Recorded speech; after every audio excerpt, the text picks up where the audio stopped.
ఆసియాలోనే అతిపెద్ద గిరిజన జాతరకు తెరలేచింది. సమ్మక్క సారక్క జాతర కనుల పండుగగా సాగుతోంది. జనవరి 28 నుంచి 31 వరకు మేడారం జాతర జరగనుంది. అయితే ముందు నుంచే భక్తులు పెద్ద ఎత్తున తరలి వస్తున్నారు. తెల్లవారుజాము నుంచే గద్దెల దగ్గర భారీ క్యూ లైన్లు కనిపిస్తున్నాయి. మహాజాతరకు వారం రోజుల ముందు నుంచి భక్తులు ముందస్తు మొక్కులు చెల్లించుకుంటున్నారు. ఈ మహాజాతరలో న్యూజిలాండ్కు చెందిన మావోరీ తెగకు చెందిన గిరిజనులు స్పెషల్ అట్రాక్షన్గా నిలిచారు. న్యూజిలాండ్ గిరిజనుల హాకా నృత్య ప్రదర్శనలు ఆకట్టుకున్నాయి. అటు సమ్మక్క సారక్కను దర్శించుకుని ప్రత్యేక పూజలు చేసి సంబరపడిపోయారు. ములుగు జిల్లా మేడారంలో అంతర్జాతీయ వైభవం నెలకొంది. న్యూజిలాండ్కు చెందిన మావోరీ తెగ గిరిజనులు మేడారం చేరుకుని సమ్మక్క సారక్క వనదేవతలను దర్శించుకోవడం ప్రత్యేక ఆకర్షణగా నిలిచింది.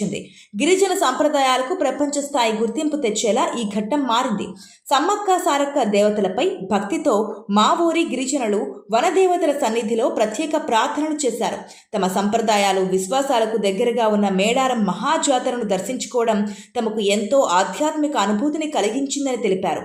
ఈ సందర్భంగా మావోరీ గిరిజనులు తమ సాంప్రదాయకమైన హాకా నృత్యాన్ని ప్రదర్శించారు. వనదేవతల సన్నిధిలో సాగిన ఈ హాకా నృత్య ప్రదర్శన అక్కడున్న భక్తులను సందర్శకులను విశేషంగా ఆకట్టుకుంది.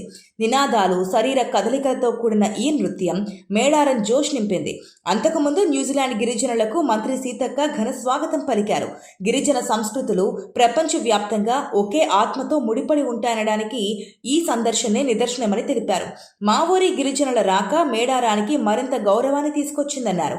మేడారంలో హాకా సాంప్రదాయ నృత్యం ప్రత్యేక ఆకర్షణగా నిలవడంతో దేశ విదేశాల గిరిజనుల సంస్కృతుల సంగమానికి ఈ వేదిక సాక్షిగా నిలిచింది. సమ్మక్క సారక్క మహాజాతర అంతర్జాతీయ స్థాయిలో గుర్తింపు పొందిందనడానికి ఇది మరొక ఉదాహరణగా నిలిచింది.